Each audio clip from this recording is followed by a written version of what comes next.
can we all just collectively agree that this opening song is just a straight animation flex? Like, seriously, if you watched this opening, like, seriously, if you haven't, you should go watch it. It's a full-on animation art flex. Like, this is just beautiful. Like, it's legitimately beautiful. The movement to the colors, just everything about this opening is just... It blew my mind. Like, it's mind-blowing, because I know people have given Mob Psycho crap in the past, saying it looks ugly, and the reason for that is because obviously, like, you know, if I'm going to just show a random, like, clip here, like, if you look at, like, some of the random, like, character expressions, maybe, you might say that the character art looks ugly.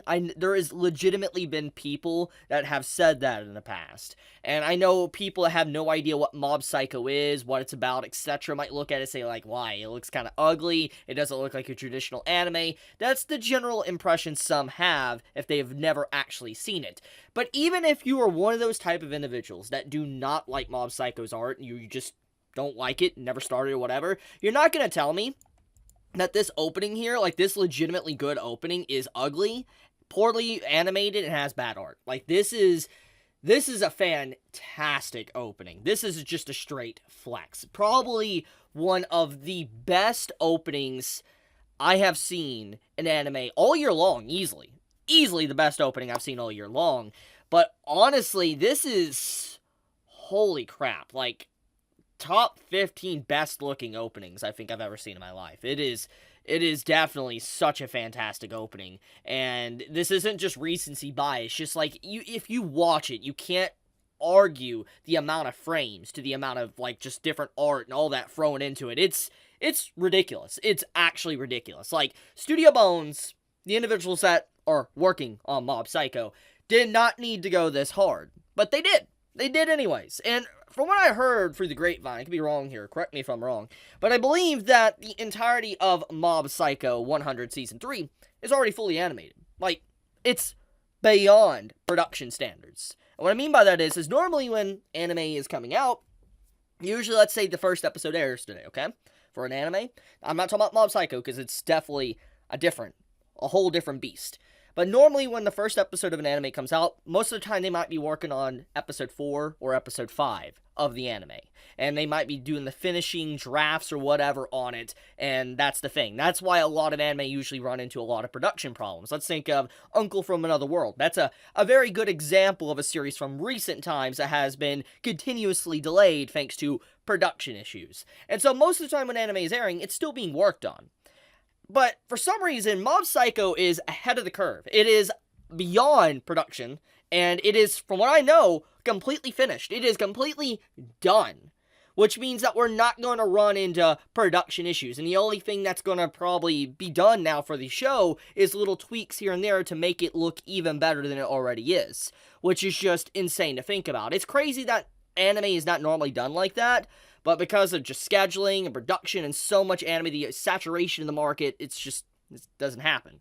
But just like Studio Bones, they really went all in. And from my understanding is that this season of Mob Psycho 100, Season 3, is to be the final season. Like, it is the definitive finale. Like, there is not going to be a Season 4, from my understanding. This will conclude the story of Mob Psycho, which is sad but amazing, because for one, it's sad that a good series comes to an end, but it's also amazing that it's very clear that Studio Bones and the whole staff that was working on this anime is very passionate, and they wanted to give a big bang for the final season, for the final arc. I think that is just perfection, and I am really happy to be a Mob Psycho fan, honestly. It's a good time to be a Mob Psycho fan.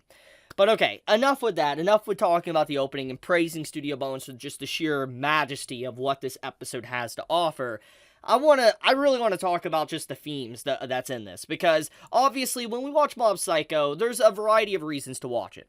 You can watch it for the cool art and animation, obviously. You can watch it for the comedy, which, you know, Reigen is a great character. I love his comedy. I love what he brings to the table. You know, some people might even like, you know, Mob's interaction with his individuals around him, like, you know, his friends, his family, to just people at school. You know, some people might watch this show because of that, because they like to see Mob's interactions with other characters, and just just see this high school kid that's very gifted, surrounded by these individuals that are also very supernatural. He's very supernatural, elements like that. Or you might just like it because it's more of a coming-of-age story of, someone that is obviously super unique and special, because Mob is very unique and special. He has the strongest Esper abilities, like psychic abilities. He is ridiculous. We have seen it firsthand up to this very point of Season 3. We know how strong he is. And the fact is that despite all of these things that obviously give him boost or benefits, he doesn't want to ride on the coattails of that. He wants a different career path. He doesn't even imagine himself being like an Esper or a psychic in the future. He just wants something to do with his life. And I think this is a really good message, honestly, for watchers, for everyone that watches this, because it can be a message for everyone, old and young. And I think that's what Mob Psycho is so good at. It appeals to the youth and also to the elderly and the middle-aged, whatever. It appeals to all forms. And the reason why is because just because you're gifted at something, you can be maybe the best runner in the world, okay? Maybe if you were to straight up be a marathon runner, you probably would be the best runner in the world. You'd be the champion. But just because you can be something doesn't mean you want to be something. And I think that message there is just so ingrained into the very formula of Mob Psycho 100 that I love that. Because we learn a lot about Mob's character. Because, once again, he's basically the best Esper, psychic ability user. But he doesn't want to use that or go down that path. He wants to figure out something for himself, being a bodybuilder. We saw it early on, and even to this very episode, we see, the bodybuilding club continuously popping up, and, Mob's getting him sick gains, and obviously we could look at that as funny and just comedy and just have a good laugh, but there's some seriousness there, because just because he might not be adapted to that role or want to do that said role, or, maybe it looks like he shouldn't do that role, doesn't mean he can't. And I think that's a very big message as well, is that showing sometimes people seek paths that just don't seem like they would normally fit into that career goal. So, this is honestly a really good episode. I legitimately love this episode because you have people throughout this episode trying to give Mob a push towards different directions. You have this scene here where one individual is like, hey, maybe you should become a cult leader and try to lead this cult and be worshipped as a god because you created this giant broccoli divine tree. That's one direction he's being pushed. This other direction is, Reigen at the end, he's like, hey, why don't you come work for me?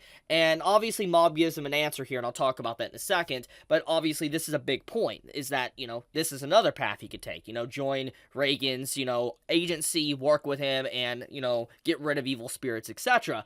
And then we have, obviously, the body club, where he can maybe get, ripped and strong. That's a direction he can go. Or just become a traditional office worker, or even a traveler that you see in this episode. He has many different paths that are kind of pushed on him throughout this episode. He's very easily influenced. We have seen this with his character.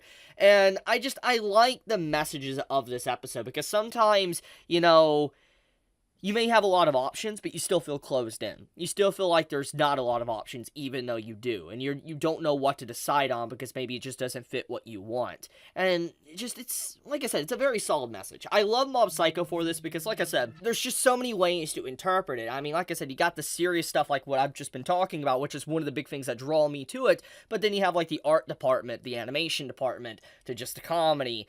It's a really good series, and it makes a lot of sense why just so many people have, fallen in love with this series over time, because it's really just such a gem of a show. It's continuously proven that it can be a very serious story while also being funny, and I think that that is a good reason to why people also love One Punch Man, since obviously One is the writer of Mob Psycho and One Punch Man. I think that it's really telling, because the author is really good at that craft of mixing the two, with a good story, good characters with comedy, and it can really give you a lot of life lessons, and from different perspectives, honestly, and that's why I think many different age groups could really enjoy this show because of just what is actually in it. This is hilarious, honestly. I love this entire part.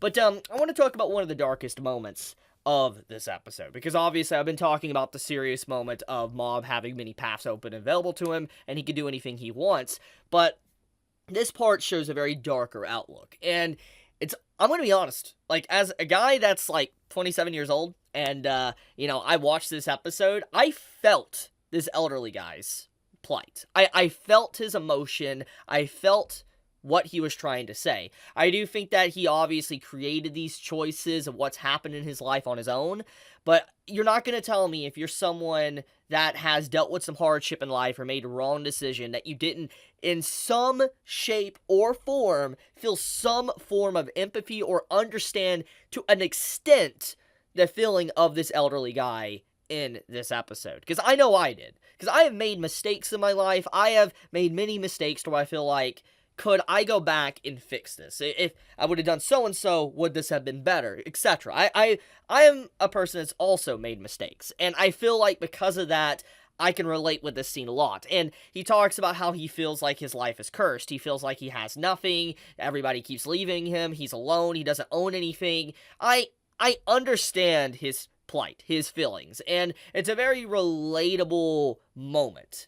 And it hits very close to home, and it goes along with what I was saying, is that just because, let's say, you're young or old, you can probably understand this in your own way, what he's trying to say. You feel like doors are closing in on you, and you're getting boxed in, and there's nothing really that you can do. And I think the environment that this elderly individual is in actually makes a lot of sense to build the atmosphere of what's going on here. Obviously, what's happened to him is thanks to his own choices. For instance, his living situation, to where he's surrounded by garbage, he's surrounded by insects like cockroaches, you know, his house probably just smells absolutely awful, moldy, rotten food, etc. And obviously, looking at from the outside, you'd be like, that's his own fault. That's what you'll say. It's his own fault why he's like that. It's disgusting. Just clean.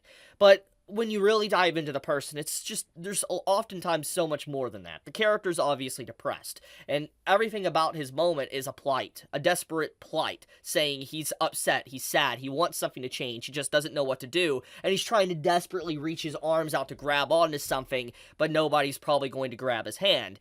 It's a very sad scene, honestly, and I really love the message, because even though it just rips off the band-aid and it throws you right into darkness, like into the mud, it's a very good message to show. Even though people will be quick to say it's his own fault, it's still sad, because sometimes it makes you wish, could something have been different? Maybe if someone would have reached out to him or whatever, those questions arise. So just overall, when I look at this episode of Mob Psycho, it's great. I especially love this, like, you know, Reigen scene at the end, where Reigen's like, look, Mob, I was joking. Well, we know he wasn't joking, but he's like, if you want to work somewhere else, you want to do something else, go for it. You're not bound to work here and, you know, get rid of evil spirits. I think that it's a very good scene as well to show the maturity of Reigen and how he isn't trying to close in Mob and, you know, have a monopoly on him. I think that is a great showcasing of Reigen's character, and I love him for that. Now, another thing, too, that is very important about this episode that it kind of slightly gets into is Dimple here. Dimple implies that he's probably about to move on. I mean, he was once an evil spirit, and he's changed a lot, and because of that, one day spirits will probably eventually move on. And I have a good feeling that before this arc is said and done, Dimple is probably going to pass on to the afterlife, do a full transition, and just disappear, because he is a spirit, a wandering spirit that's evil, and once the evil's gone, he's not really bound anymore. So, we'll see where that one's going to go. I feel like that's the impression I have, at least, of the way the episode is presented. So, yeah. Overall, that's my thoughts. Great episode of Mob Psycho. I absolutely enjoyed what this episode had to offer, and it's sad, honestly. I actually felt a lot of emotion watching this. It really hit close to home, way closer than I expected it to be. But, okay, I'll leave it at that, though. Thank you so much for watching. If you enjoyed this video, do leave me a like. It does help me out a lot. But with that, be safe, stay healthy. Chibi out.